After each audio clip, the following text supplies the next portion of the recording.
Hello, I'm Colin from Titanic Walking Tours, and I'm here now inside the drawing rooms. This is drawing office number 1, where the famous Titanic was designed. But not just Titanic, of course. Harland Wolff built some 1,500 other ships here. And these design rooms were built way back in 1885 when Queen Victoria sat on the throne. Belfast didn't even have city status back then. It also didn't even have any electricity. So in this room, we had to use the natural light of the sun shining over the top of the buildings and illuminating the ship's plans. So Belfast, way back in 1885, not even a city, no electricity, but yet we were designing some of the greatest ships that would ever be known. And when we look up at the ceilings, we can see a motif around the edges, and this is the flax flower. The flax flower, of course, was synonymous with Belfast linen industry because it was linen long before shipbuilding, long before tobacco works, long before the rope works. Linen was the major staple here in Belfast, and it's what really was the foundation of our great city. And you'll always see a tribute and a nod to its linen past.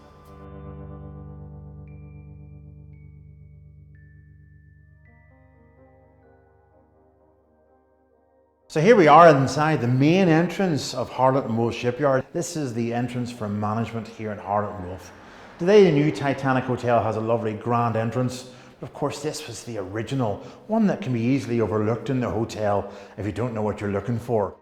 Behind us we have, of course, these beautiful Honduran wood doors, the original marble floors, marble walls, revolving doors, stained glass windows of H&W. This is the grand entrance here for what will become the biggest shipyard in the world. So the amount of famous people that have walked in through this very entrance, over this marble floor, through these doors.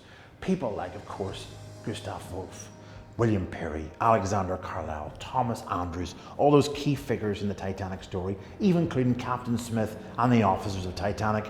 Bruce Ismay, the owner of Titanic, have all been here inside this building.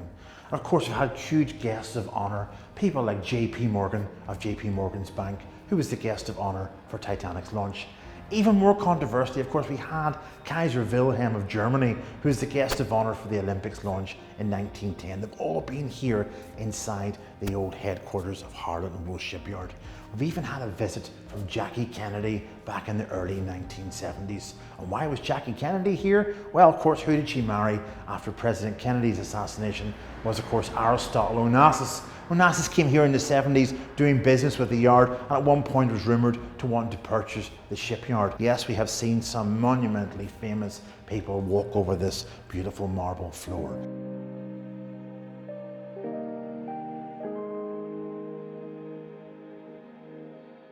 Hello, welcome to the telephone exchange. Yes, this is the telegraph office here in Harland Wolff Shipyard, one of the most original features left inside this hotel. This is the hub of Harland Wolff's communication system right here.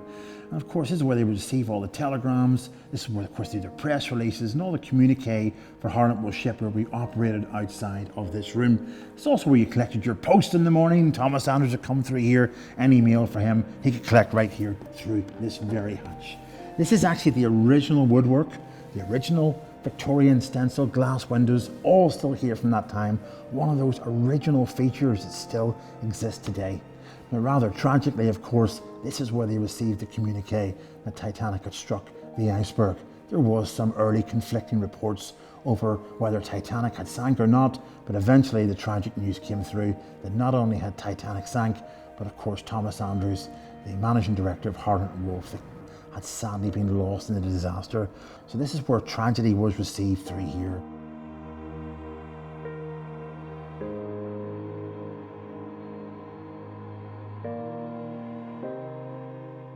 So it's great to think that this room, this was Thomas Andrews' original office, built around 1907, still here after all these years. Thomas Andrews, of course, was the nephew of William Perry, the chairman, and he was the, managing director of Harland Wolff Shipyard, the key draftsman in the designs for the plans of the Olympic class liners. This is his original room, original parquet floor, original stencil glass Victorian windows, and this fireplace you can see has been here since 1907.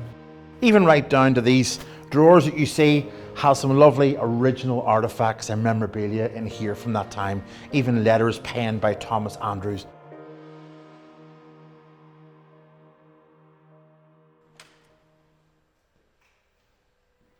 So one of the nice features here inside this draftsman stable is actually the Queen's Island Annual from 1928. Obviously of all the humorous goings on here in the shipyard, and one of them you can actually see when you look in is a gentleman standing just at the very same hatchway for the telephone exchange, the telegraph office. That little hatchway we would have got your communications and your post is featured there in the actual comic book, and this dates right back to 1928. So original features we can see here are still here in front of us today, as well as all these design implements for the draftsman, like the French curves, and even these blocks of wood where they rested their pens on, obviously to absorb the ink.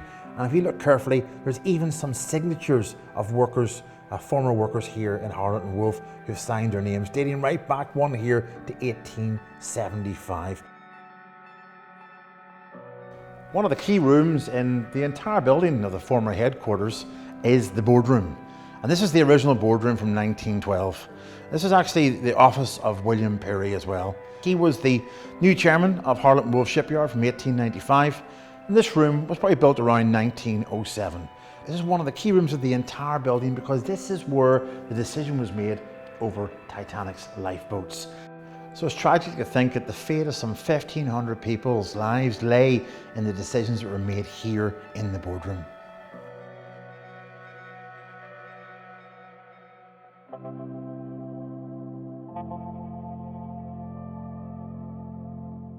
So another original feature of this building was this beautiful Edwardian staircase built around about 1911. Not many staircases made like this today, but as you can see, all the original ironwork still here. And what do you notice in the staircase? The flax flower, once again symbolic of Belfast's linen past.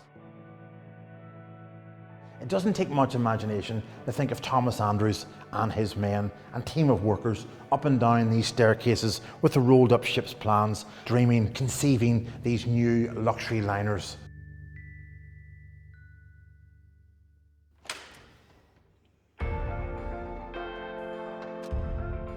In the Titanic Hotel today, this is where you can enjoy your afternoon tea. It's called the presentation room. But back in Titanic's day, the presentation room is where shipping owners will come to see almost the finished product. Behind me is the drawing rooms, and this is where they would have designed the plans for their new luxury liners. But of course, before those liners are willed into solid reality on the slipway, shipping owners will want to see what the finished product will be. And it was right here in the presentation room where they could view various models of what the finished product will look like. So this presentation room is perfectly situated here inside the building because it overlooks the drawing rooms. And you can imagine people like Andrews and William Perry here as they present their new models. But of course, they could also keep an eye on the draftsman here. Their backs were always to the window. They never knew when they were being watched. So strategically placed there, of course, for Perry to keep an eye on the workers. So this presentation room is practically unchanged. Now, whenever people like Bruce Ismay came to approve the plans and ideas for the Olympic class liners, he would have had to have viewed one of the models. He was the one spending large amounts of money to have these 3 new superliners built, the first of the 40,000 ton class, to take on the Cunard line. It would have been in here as well that Bruce Ismay would have named the ships. They weren't just ships number 400, 401 or 433 of the yard. They had to be given names. Bruce Ismay, of course, is very keen on his Greek classics, and Olympic was named after Mount Olympus, the home of the gods. The rivals to those gods, of course, were the Titans, hence where Titanic got her name from. So we had the Olympic, and of course the Titans, the Titanic. The last sister ship of Titanic was to be called the Gigantic, the giants, human-born giants, a rival to those gods. But after, of course, Titanic sank, well, it seemed a little arrogant and egotistical to name your ship the Gigantic after you've had such a tragic event with the Titanic. So they renamed her and downplayed it to the name Britannic. So these 3 identical vessels, first of the 40,000 ton class, designed and built here in Harland and Wolff. But it was in this very room that Bruce Ismay would have approved the plans for the vessel and, of course, the final outlook and launching of the ship.